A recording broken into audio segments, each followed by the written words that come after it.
kondisinya seperti itu, Pak. Kemudian ya, karena kita juga waktu membuat itu dalam proses pencarian, tapi berkaitan dengan ada jangka waktu di dalam aturan.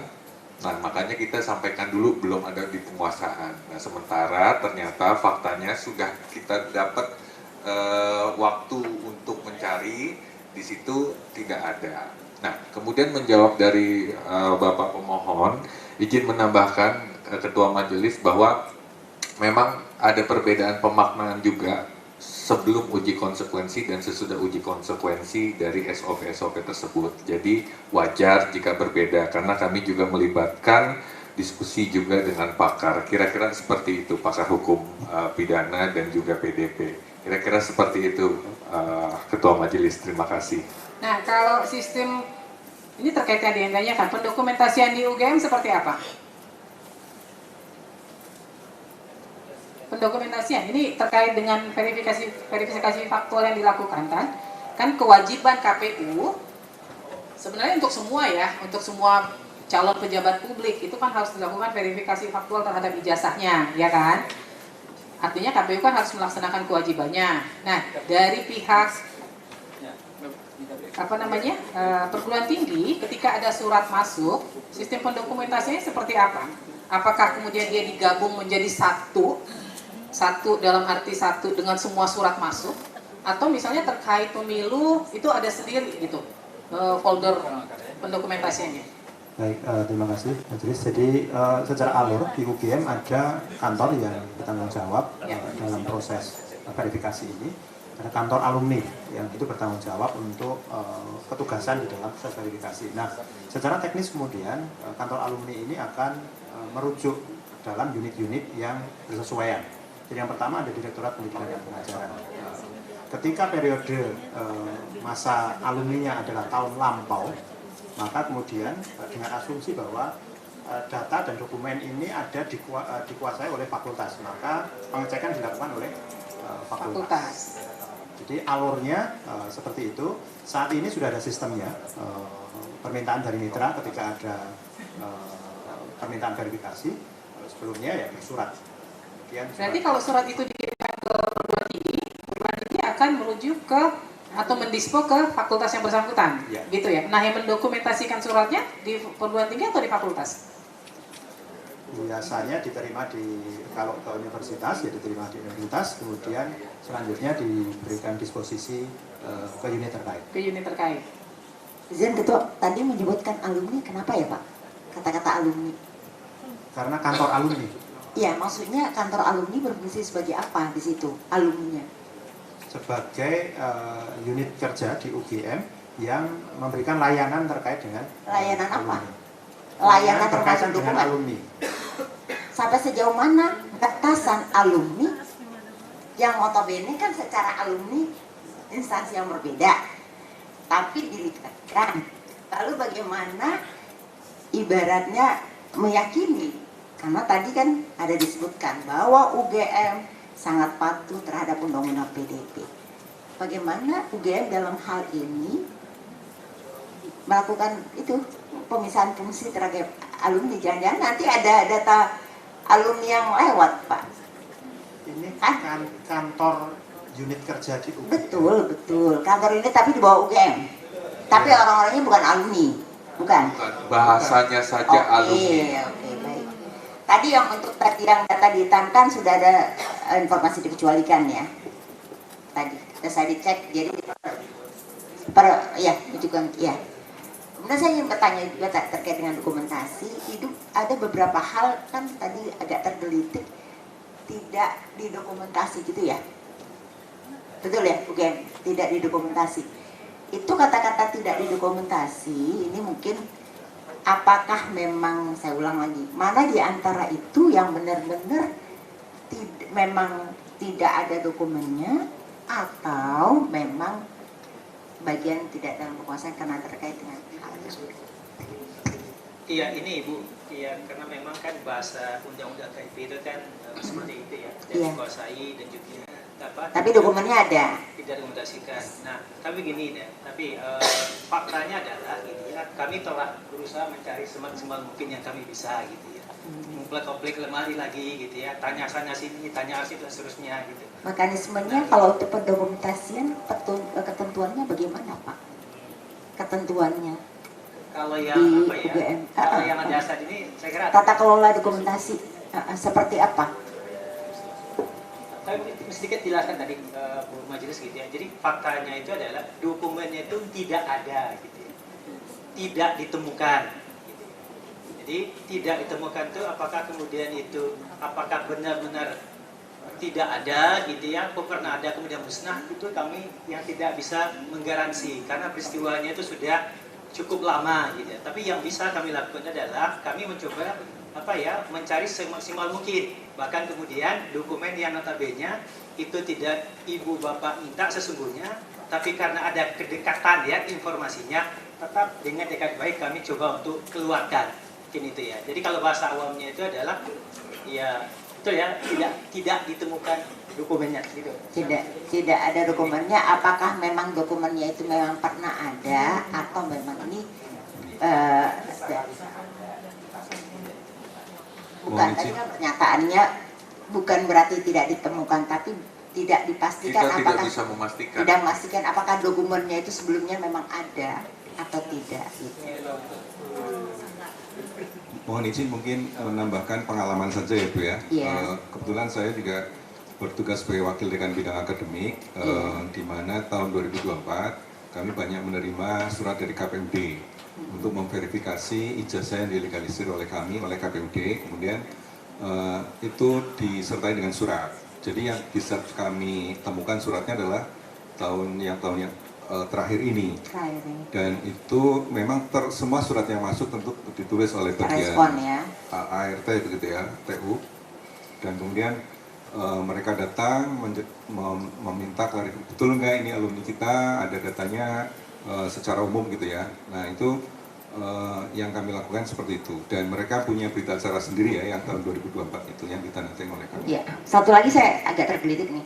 Petunjuk teknis karena tadi berkaitan SOP tidak ada, tapi petunjuk teknis ya seperti itu ya tadi ya. Kalau di UGM, petunjuk teknis itu muncul tiba-tiba kah dan divalidasi sama pihak mana atau berdasarkan ada rangkaian landasannya? Terkait dengan petunjuk teknis itu dimulai dari kebijakan level rektorat ya. Jadi di situ ada peraturan rektor, kemudian SK rektor, surat edaran dan sebagainya. Kemudian di level fakultas, kami di unit-unit itu membuat petunjuk pedoman yang lebih spesifik di fakultas tersebut. Kemudian mulai 2010 kami lebih detail lagi.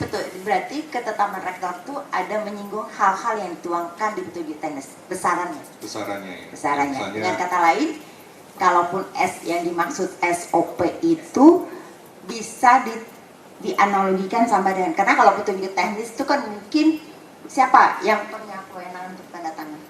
petunjuk teknis nanti bisa di level dekanat ya. Jadi Dekanat, itu mulai dari misalnya unit jaminan mutu menyusun SOP tentang pembimbingan skripsi. Maka lebih lengkap berarti daripada yang ditetapkan. Pihak pemohon kalau terkait dengan SOP yang dimaksud untuk SOP itu diharapkan seperti petunjuk teknis bisa dipahami, bisa ya.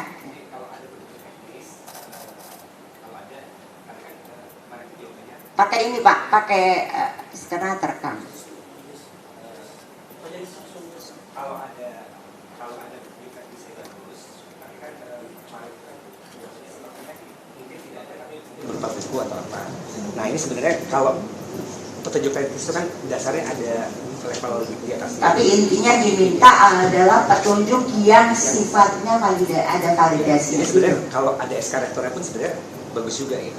Jadi kan yang penting kita bukan petunjuk ini tapi aturannya sebenarnya yang ini. Aturan yang dikeluarkan ya bukan besaran seperti bayarannya kan, tetapi validasi yang sudah divalidasi begitu ya. Masih. Terima kasih Bu Ketua. Saya ke termohon dulu, Ustaz. Ini kan ada perubahan ya dari katakan sikap awal, lalu kemudian ada perubahan dan penjelasan. Saya mau memberikan kesempatan saja menjelaskan. Sebenarnya sikap defensif di awal itu lebih kepada pihak UGM ingin menutupi informasi atau rasa tanggung jawab terhadap informasi yang dikelola. Karena ini kan harus jadi fakta persidangan yang tidak boleh diinterpretasi oleh majelis komisioner. Jadi saya minta dari sisi POV-nya termohon lah. Sebenarnya kemarin itu atau sekarang di awal persidangan posisinya ini ingin menutup-nutupi informasi atau lebih ke kekhawatiran penggunaan informasi yang akan disalahgunakan atau gimana sih sebenarnya? Betul, anggota majelis, kami tidak akan pernah menutup-nutupi. Kami tidak, sekali lagi kami nyatakan, kami tidak akan pernah menutup-nutupi. Kami akan transparan. Tapi tadi di poin kedua yang majelis sampaikan, ada prinsip kehati-hatian dalam kami memegang data dari subjek. Kira-kira itu yang bisa kita sampaikan majelis, bahwa prinsip kehati-hatian dan kami tidak mau melanggar. Aneh kalau sebuah institusi pendidikan melanggar undang-undang. Kira-kira seperti itu majelis. Baik, kalau begitu untuk uji konsekuensi, apakah perintah majelis untuk melakukan uji konsekuensi ulang dengan komposisi yang lebih beragam, apakah bisa dipenuhi nanti? Oke, izin majelis gitu ya. Sekali lagi kami tidak ada ya kemudian untuk menutupi ya, bahwa kemudian kami sangat bahasa tadi itu chauvinisme gitu ya. Supaya tidak ada gitu ya. Saya kira juga ini bagian dari tafsiran ya yang sebelumnya ya. Terus terang kan kami kan menganggap bahwasanya uji konsekuensi itu dalam konteks Pak Jokowinya gitu. Nah, ketika dalam konteks Pak Jokowinya itu kan memang kan berkaitan dengan data pribadi beliau. Terus terang ini yang kemudian menjadi concern kami. Tadi juga sampaikan teman kami lah, itu bagian dari kehati-hatian kami gitu ya. Yang memang itu digariskan oleh Undang-Undang Perlindungan Pribadi, sekalipun juga menjaga kerahasiaan itu gitu. Tapi kalau kemudian gitu ya, majelis untuk memerintahkan ya untuk selanjutnya uji konsekuensi, dan itu sifatnya umum, kemudian melibatkan masyarakat, saya kira tidak ada beban bagi kami untuk melakukan itu. Karena memang sekali lagi tidak ada data pribadi dari subjek pembeli data pribadi yang kami potensi untuk kami langgar gitu. Jadi saya kira seperti itu. Kalau tidak ada kekhawatiran, sebenarnya kekhawatiran itu kan berarti dari persepsi termohon terhadap termohon ya. Katakanlah kehatian ya, bukan kekhawatiran. Sebenarnya yang dikhawatirkan atau yang dicurigai atau yang diantisipasi oleh pihak termohon terhadap pemohon ini apa? Sehingga nanti misalnya pun termohon punya catatan, ini kalau kita kasih begini, tolong jangan gunakan untuk apa. Sebenarnya kekhawatirannya apa, Pak?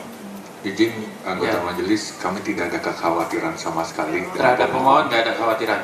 Kami hanya khawatir kami melanggar undang-undang yang memang sudah ditetapkan, yaitu Undang-Undang PDP. Seandainya yang tadi kami sampaikan bahwa ada nanti di putusan KIP untuk membuka ataupun untuk tetap menutup, kami akan mentaati dan melaksanakan putusan itu. Kira-kira seperti itu. Oke. Nah, terakhir nih, jadi ini kan sebenarnya saya ingin suasana kebatinannya terbaca di fakta persidangan gitulah ya, kira-kira. Sebenarnya pihak termohon tuh tertekan dengan suasana ini ya, suasana isunya ya sebenarnya di awal itu ya. Kenapa kok hati-hati banget, kenapa pihak termohon? Saya kira kalau konteks suasananya mungkin. Jadi tertekan, saya kira tidak. Untung harap tenang ya. Tolong ya. Tapi kan ini kan bagian dari, saya kira ini kewajiban ya, kewajiban kami sebagai institusi yang kemudian ya terbawa dalam perkara ini. Oke. Tidak mau kan kami harus jalani gitu ya, dengan sebaik-baiknya. Itu yang saya katakan tadi itu dalam proses persidangan dimanapun kami dari UGM kan insya Allah selama ini tidak pernah yang tidak datang ya. Itu kan menunjukkan bahwasannya kami komitmen gitu ya, kami menghargai para termohon, kami menghargai pemohon, kami menghargai juga majelis hakim gitu. Jadi kalau kemudian itu terekat saya kira, tapi kalau kemudian itu membuat kami agak ya mungkin agak kerepotan, mungkin agak kerepotan juga ya, tapi kemudian ada hal-hal yang sebenarnya bisa kami lakukan gitu ya, mungkin teman-teman fakultas gitu, Pak Dekannya kemudian lebih fokus pada hal lain gitu kan, mau tidak mau kan itu terbawa dalam suasana seperti ini. Tapi sekali lagi kami yakin ini adalah cara untuk kemudian mencari kebenaran gitu ya, dan kami sebagai pendukung publik tentu kemudian wajib mengikutinya ya dengan sebaik-baiknya. Tapi sekali lagi, saya kira juga pemohon juga menghormati gitu ya pilihan kami, bahwasanya kami memang sekali lagi hati-hati ya terkait dengan data pribadi orang lain sepanjang sekali lagi tidak diberikan persetujuannya gitu. Saya kira begitu Pak Jadi lebih kepada tertekan saya kira tidak ya. Terus sekali lagi mungkin ini menjadi adalah semacam tambahan pekerjaan yang di luar tupoksi kami gitu ya. Jadi dosennya harusnya ngajar gitu. Nah, kemudian agak akhirnya kemudian rapat terkait dengan ini. Tapi sekali lagi itu bagian dari kewajiban kita sebagai warga negara hukum gitu. Jadi baik. Jadi tidak ada sikap obstruktif gitu ya, nutup-nutupi informasi, lalu kemudian atas dasar mungkin lack of knowledge kemarin soal undang-undang kami siap untuk melaksanakan uji konsekuensi yang lebih baik. Saya kira tadi juga tersebut beberapa hal soal terbawa suasana ya, mudah-mudahan di persidangan selanjutnya ya tidak perlu terbawa suasana meskipun banyak wartawan, ada para pihak, kita menunggu uji konsekuensi yang lebih baik gitu ya. Nah, saya terakhir ke pemohon, pihak pemohon ada